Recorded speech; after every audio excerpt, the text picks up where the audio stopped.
let's take a little pause from the news and push on with the most important part of the week. It is, of course, our indie of the week. Yay. And this week, our indie is so indie, it's tiny. What? Does it actually exist? It does exist. I think you'll see in the show notes, it exists. It just says yes. Yes.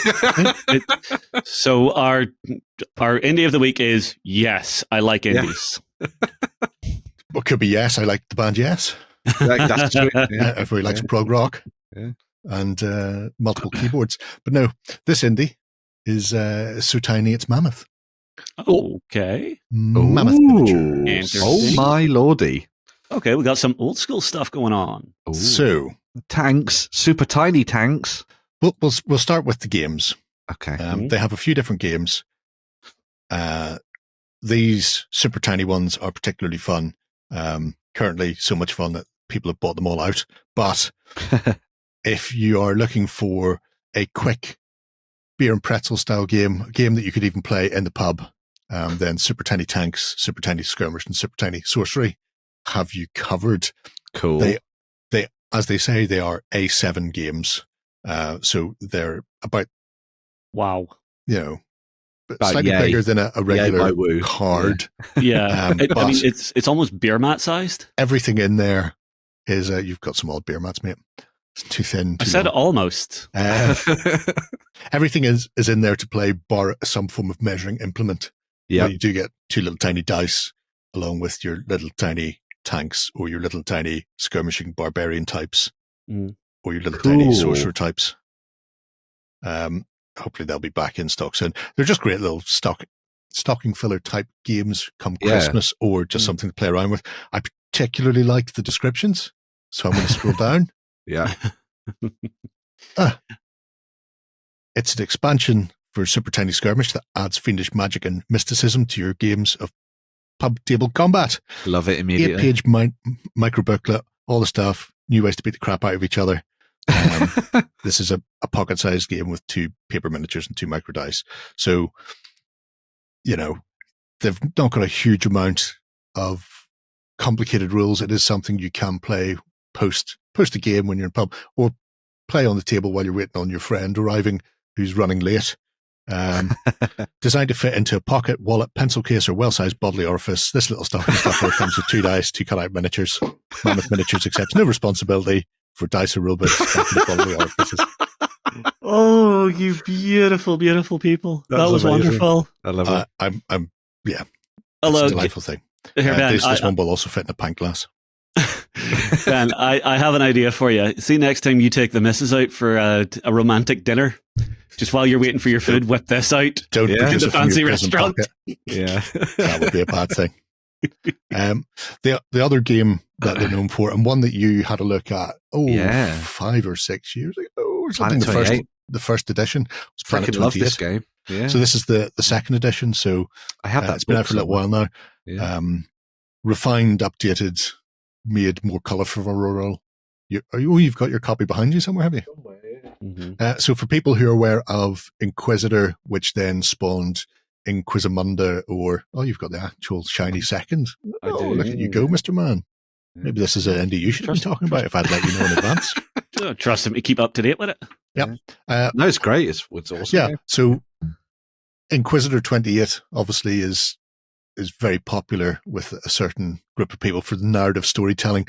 Planet 28 strips away a lot of that very simple rule set, allowing you to sort of get in and have a plow around in a very narrative gothic sci-fi, which is really nice. I particularly like the style they have. The artwork's amazing. Yeah, it's all pen and ink, cross-hatched sort of stuff.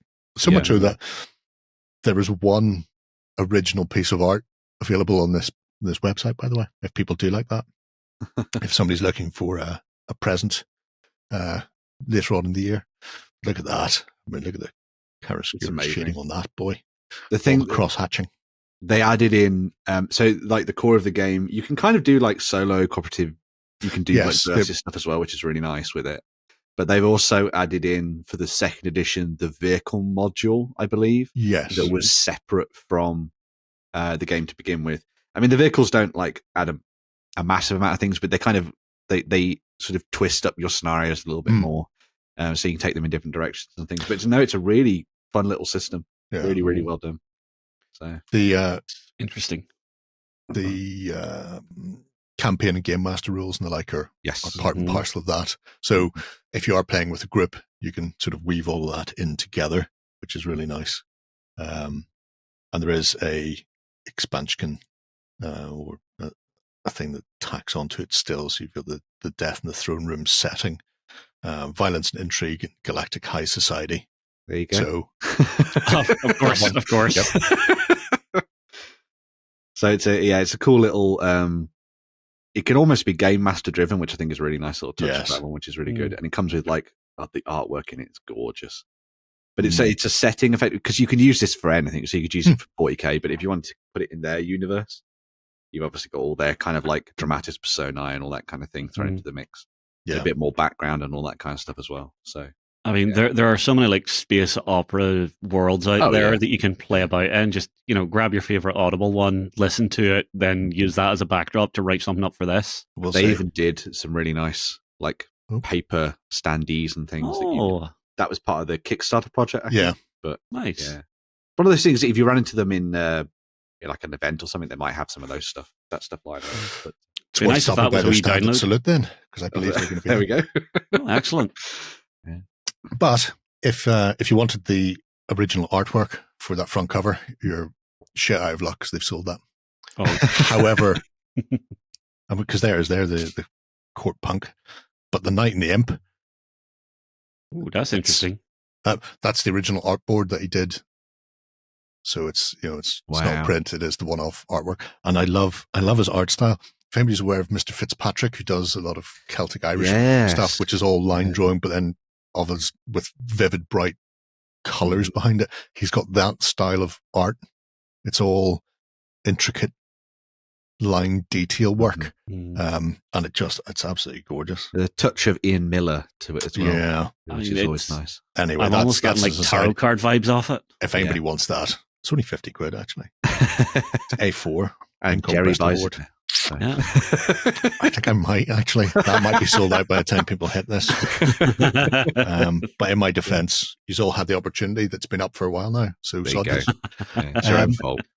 Apart from the games, Mammoth has some bits and pieces in the ways of miniatures. He does a publishing thing similar to Ramshackle, where people can get their sculpted miniatures produced, and you can see them down the side here. Banhaus, Ryan, Atlaser, Lazare, Chob, and Wilhelm. Any of the Published stuff, 65% of the profits from the sales go back to the creator. Oh. So it's a nice way of getting bits and pieces in here, beyond the sort of the usual. Yeah. Some of these will be obviously because they're, terrain is in there, but then these pieces come from, I think, Wilhelm, but they're particularly funky, especially for anybody who wants to do a bit of Cthulhu-esque, cyclopean nonsense coming at you. Giving me Idols of Torment vibes as well. Idols of Torment is, certainly the next bits we'll look at from Wilhelm are definitely Idols of Tormenty. Mm-hmm. But if you want just giant heads to be, go full Ozymandias, find a pair of legs in the desert style. Yeah, I'm kind of getting some Wheel of Time vibes from the Ruined City. Yes. Ooh, those faces are cool. You could even you could do like fire inside those, like little sort of like piles of coal or something. Well, if you wanted to try to take that route, break out the ballast. You mean? Yeah. I mean, if you stack those up for some pillars, you could do some really nice, like, dwarven style halls. Oh, yeah. Ooh. Yeah. Oh, spooky dwarves. I never thought of stacking. Stacking's a really good shout. Big brain. The verticality, baby. The Eldritch Runes I particularly like as well. Oh, very nice. Because again, and itsy-bitsy, teeny-weeny dude with a spear. The tall hat does everything. So... it's very Bronze Age hat. Yeah. It's like a spinning top upside down. They're cracking. These, on the other hand, are absolute batshit insane. And I love them to bits. They're glorious. Because these are just, I mean... The hole. The hole is just, I don't want to know, but that has a ring of teeth around the hole. Yeah, that's where you store your copies of Fantasy Skirmish or whatever. That is one of the most frightening sphincters you'll ever come across. See, I like the idea that you could have that and then switch it out for this if your players get too close to it. It's just like, oh, you got too close to the hole. What do you mean? Yep. Yeah. Hand of God. The big... That's not right. It looks like... It's like, remember that bit in... what's the Schwarzenegger? Total Recall.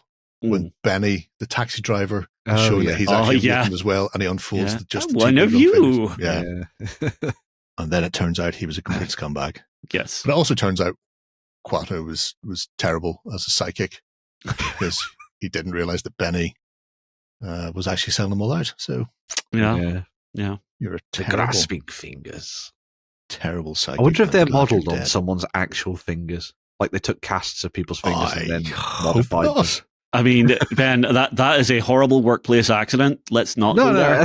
I mean, obviously someone's, hopefully different sized like people's. Just start casting children and elderly people and Andre the Giant. Giant. Is it like one of those pot things where you can just like stick your hand in and pull it in a weird shape and then recast hell of a split nail. Yeah. So yes. You go around the office, you cast everybody's fingers, and then you mold them all together into these terrible, terrible creations. So. Horrible things. Yes. Well, haven't you just technically give everyone who buys it your entire team's fingerprints? Well, there you go.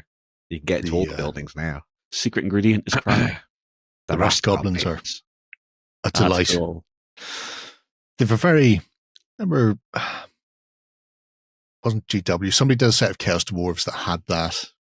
It was Forge World. So it was technically GW.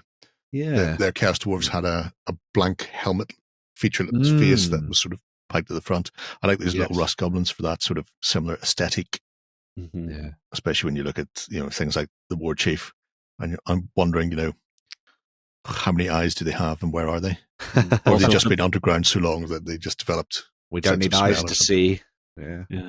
Don't need eye holes. We're all like moles. We're blind. For the love of God, don't shrug.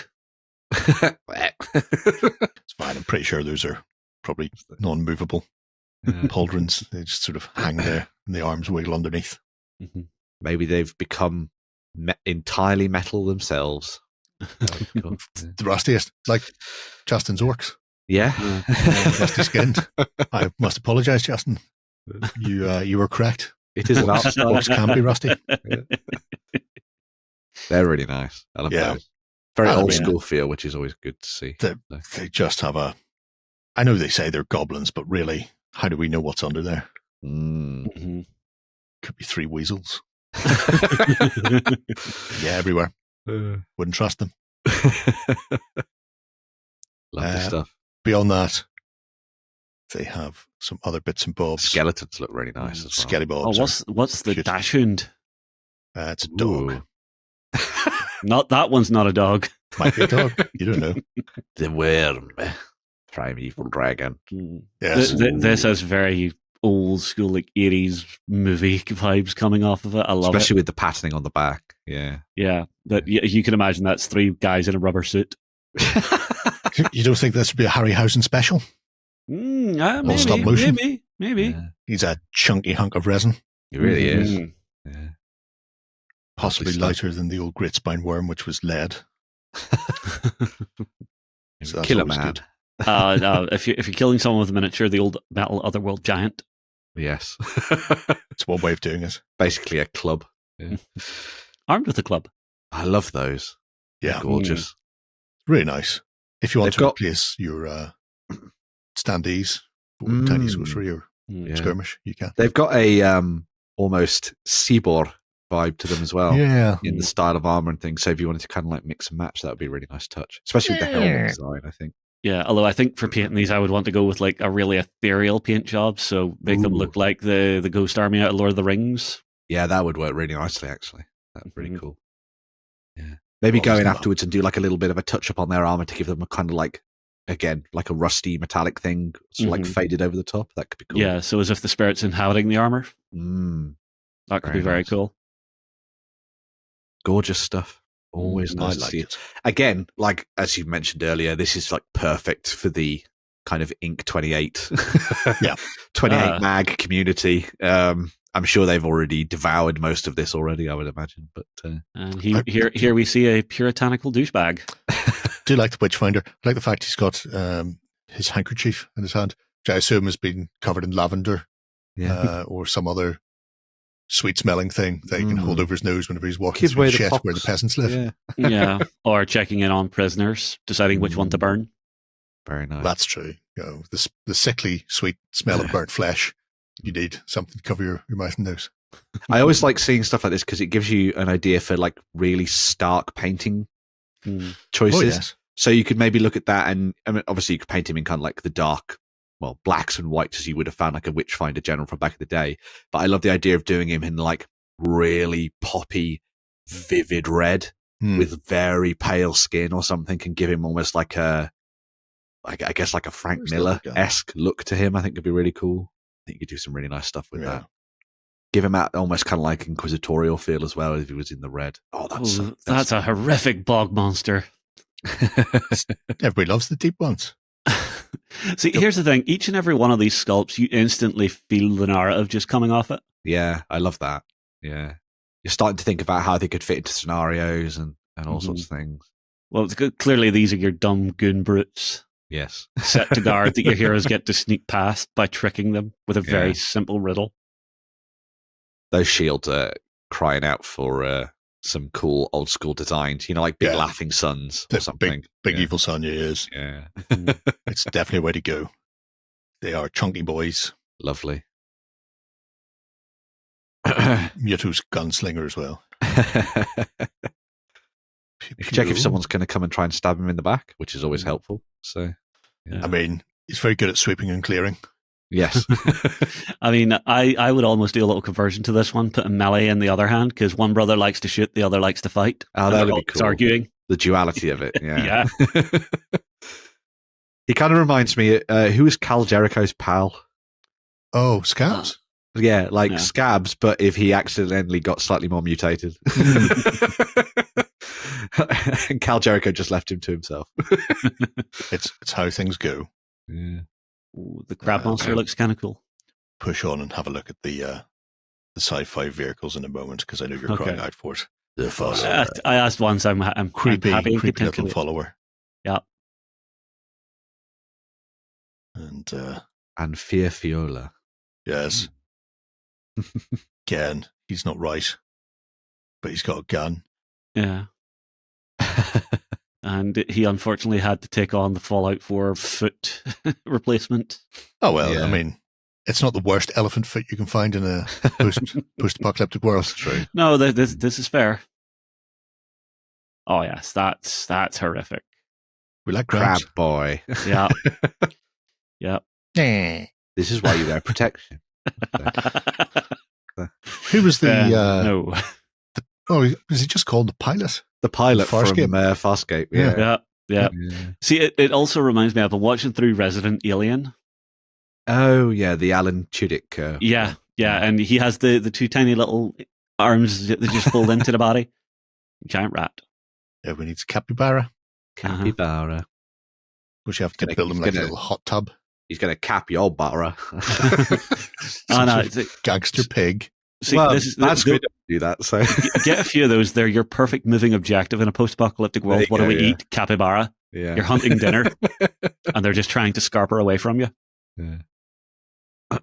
There he is. Oh. Could I find him? Could I hack his like? No, imagine this is where I was thinking about like, with the bright reds and then the dark, the like pale colours sort of twinned together. Very nice. Gives off Trench Crusade vibes as well. It's Trench Crusade meets Pyramid Head. Yeah. Also, some form of Repentia. That's sort of redunculous. But it can't be that. Kind of blood dripping out of the eye holes. Yeah. Very nice. Gives blasphemous vibes as well with that kind of stuff. Lovely jubbly. Yeah. Old school like Hellraiser style painting on that would look good. Thunder Lizard. Everybody loves thunder lizards. Rar. Cool. This one I like a little less. Could Is it have. raring? Or is it because he's got the Daisy Ridley overbite? I mean, the lizard kind of has a little bit of a dirt face. Unfortunately. But that's just my opinion. Yeah. Cool. This I like the idea of. It's just so whimsical. Yeah, that's true. Actually, you could paint that in a slightly different style, and that could be. Oh my god! Imagine that in Quar. Yeah, maybe That'd be a good slot for Quar. But even if you're wanting to do something like a bit Monty Python, yeah, Tractor-esque. Yeah. Dun, dun, dun, dun, dun, dun, dun, dun. They can only move in straight lines. Red green color blindness, by the way. Yeah. Okay. Deary be my. Right. Get me to the sci-fi. Yeah, should we have a look at this one? I want to have a nosy ass. Because there's a really nice set of. Well, they do that as well, I suppose. Yes, the dash hand. Thank you kindly. It looks very interesting. These. Oh my god, I immediately love these, and I'm already looking at the small images. Wow. So these are Chobes stuff. Oh, they are not right. Yeah, very Borderlands Psycho-esque. Yeah. Or That's what did Grievous's kids do? Oh, there's also a horrible movie for it. Yeah, there is an awful movie. Oh my god, Grievous! I can't remember what Grievous' race is, but yes, yeah, they have a similar. Look. They have that their alien faces have that vibe to them, don't they? Because he kind of just masks that. What his mask is based on. Yeah. Oh man, and then the cool gas mask on the leader. Yeah, well up for those. They're also like thin Vogons. They come armed with more than poetry, though.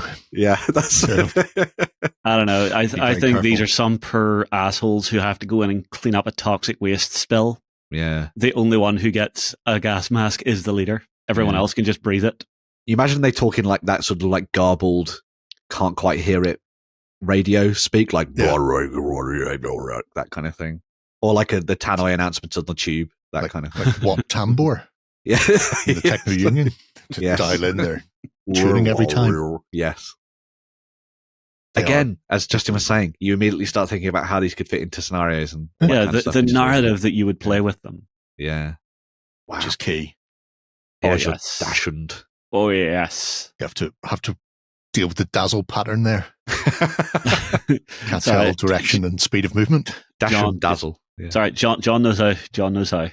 But no, if you had a few of these just acting as like sentry turrets, just walking around an objective, that'd be a good idea. Anything gets too closer into line of sight gets shot. I like them. They're chunky monkeys. Yeah. We had to deal with something very similar in a game of Deep Space RPG recently. In fact, weirdly, it was a ghost astronaut. So if you imagine that's what people were seeing, but it was actually a hollow field surrounding this. That's an idea. I like that. It was filth, Julian. Absolute filth. I don't know how we survived, but I'm glad we did. Cool. But yeah. So some weird and wacky stuff. Like I say, they have various designers get bits and pieces made by them as well. So very nice. I mean, if you fancy doing a bit of your own sculpting, it might be worth checking out. Very or true. If you're interested in his Planet 28 or the tiny stuff, he does have an open license. So if you want to sculpt for it, you'll find the open license on this website as well. If you feel the sudden urge to purge. Yeah, well, I mean, maybe somebody wants to make the punk from the front cover. Yeah. Oh my god, I'd buy that in a heartbeat. That would be doable. Yeah. But yeah, Mammoth with their tiny games. It's very good. Buy it. Yes, Ben approved. Jerry recommended and Ben approved. You'll just get a sticker slapped on the front with Ben's face going. Make those. Right. Enough of this. I think it's time for some more news.